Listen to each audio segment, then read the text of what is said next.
Hello, my name is Adrian Simpson and I'm the owner of All Speeches Great and Small, and this is my take on the father of the bride speech.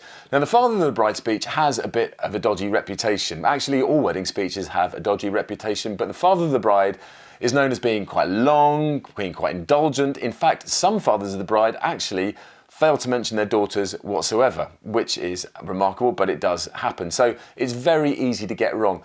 The key thing about the father of the bride speech is that you kick all the section of speeches off. So you need to kick it off in style. You need to have a very warm, humorous, light, punchy speech which bounces along and everyone thinks at the end of it, wow, I can't wait for the other speeches because that was amazing, rather than thinking, that was 45 minutes of my life I will never ever get back. So you want to tell the story of your daughter, but take out the detail. It's the key thing with all wedding speeches, but if you go into detail about exactly what she scored on her cycling proficiency and exactly the marks she got in her Year 8 English exam, people are going to be yawning and thinking, oh my word, when is this ever going to end?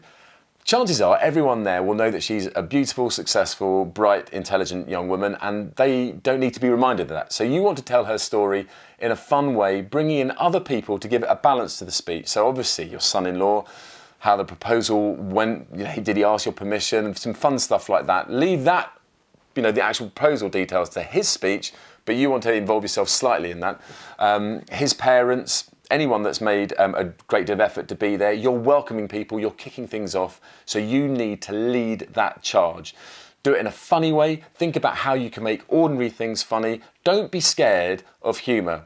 There's one thing that will make this thing jog along, and that's by having a little bit of humour when it comes to dealing with each of these people. There's, the best man speech isn't the only speech that can be funny. Yours should be funny, and there's no reason why it can't be funny. So you want to wrap this all up in about 1,300 words, which is a talking time of around 7.5 minutes. So you want to think about how you can include all that, so when you make your speech in the present it in a slow, purposeful way with lots of pauses, it comes to around 7.5 minutes, and that leaves around 2.5 minutes contingency for applause, laughter and heckles. If you decide to speak for longer than that, then you really are outstaying your welcome, and it doesn't matter how good your speech is, people are going to be yawning and looking for other things to do. So that's my take on the father of the bride speech. If you have any questions at all, please do feel free to get in touch. All my information is on the website, and if I don't speak to you beforehand, the very best of luck.